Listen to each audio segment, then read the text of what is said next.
আমাদের মাথার মুকুট কোরআন আমাদের মূল আল্লাহর কোরআন ছেড়ে চলে হারাবে দখল কথা বলেন ঠিক না ঠিক আমার বন্ধুগণ আমার ভাইরা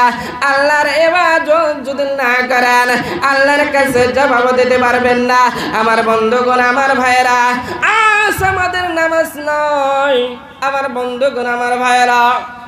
একটু কথা চিন্তা করে দেখো রে ভাই এই গ্রামটা আছে আপনি লক্ষ্য করে দেখেন কয়টা বাড়ির ভিতরে নামাজ পড়া যাবে কয়টা বাড়ির ভিতরে আপনি কোরআন পড়নেওয়ালা পাবেন খুঁজেন তালাশ করে দেখুন একটা বাড়ির ভিতরে কামিল মোকাম্মল নামাজ সামনে পাবেন না কথা বলেন ঠিক না ঠিক কত মানুষ আছে এমন আছে ও ভাই নামাজ না পড়তে পারি ইমান ঠিক আছে কথা বলেন ঠিক না ঠিক ইমান ঠিক আছে আল্লাহর নবী বলেছেন লিকুল্লি শাইইন আলামুল আলামুল ঈমানি আস-সালাত আমার বন্ধুগণ আমার ভাইরা এই যে ধর্ম সভার মাহফিল দিয়েছেন এই মাহফিল দেখলেই মানুষ বুঝবে এটা কোরআনের মাহফিল এটা হাদিসের মাহফিল মসজিদ ঘর দেখলে বুঝবে এটা মসজিদ ঘর এটা আল্লাহর ঘর মন্দির দেখলে মানুষ বুঝবে এটা মন্দির ঘর আপনি মুসলমান আপনি একজন মুমিন আপনার পরিচয় কেমনে দিবেন আপনার পরিচয় হয়েছে নামাজ যদি পড়েন তাহলে বোঝা যাবে ঈমানের পরিচয় আপনার ভিতরে আছে কথা বলেন ঠিক না ঠিক নামাজ নাই আপনার ভিতরে ঈমান নাই কথা বলেন ঠিক না ঠিক আমার বন্ধুগণ আমার ভাইরা এই জন্য ইসলামের বুনিয়াদ হয়েছে 5টি বস্তুর উপরে প্রতিষ্ঠিত بني الإسلام على 5 شهادة أن لا إله إلا الله وأن محمدا عبده ورسوله وإقام الصلاة وإيتاء الزكاة والحج وصوم رمضان ইসলামের পাশে টেবে না ইসলামের পাশে টেবে না শোনেন মুসলমান আল্লাহর নবী বলে গেছেন হাদিসে প্রমাণ প্রথমে কালিমা পড়া দ্বিতীয়তে নামাজ প্রথমে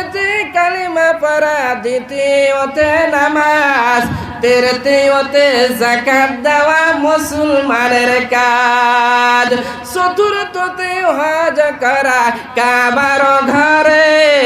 পঞ্চমেতে রোজা রাখা রমজান মাসা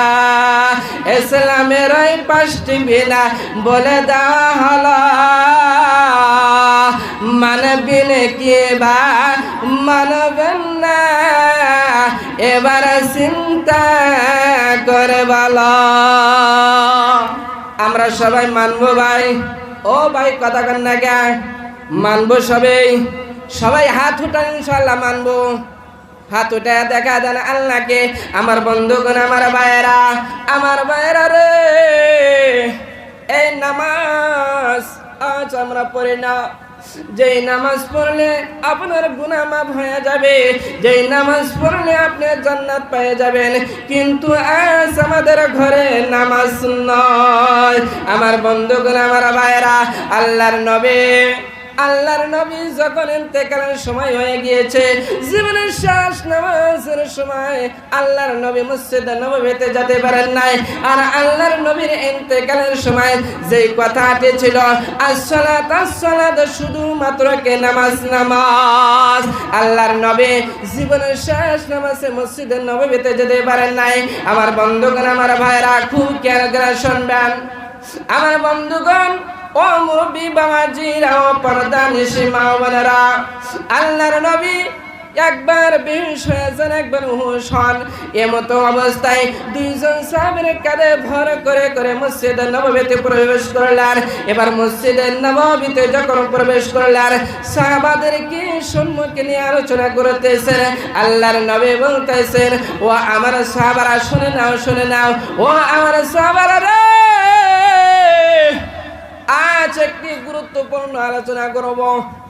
সমস্ত সাহাবে কেরাম ধ্যান দিয়ে শুনতেছেন। আল্লাহর নবী বলতেছেন, ও আমার সাহাবারা, এই জমিনের মধ্যে আল্লাহ তাআলা এক বান্দাকে সমস্ত সম্পদ দিয়েছিলেন, সমস্ত সম্পদ অপেক্ষা করিয়া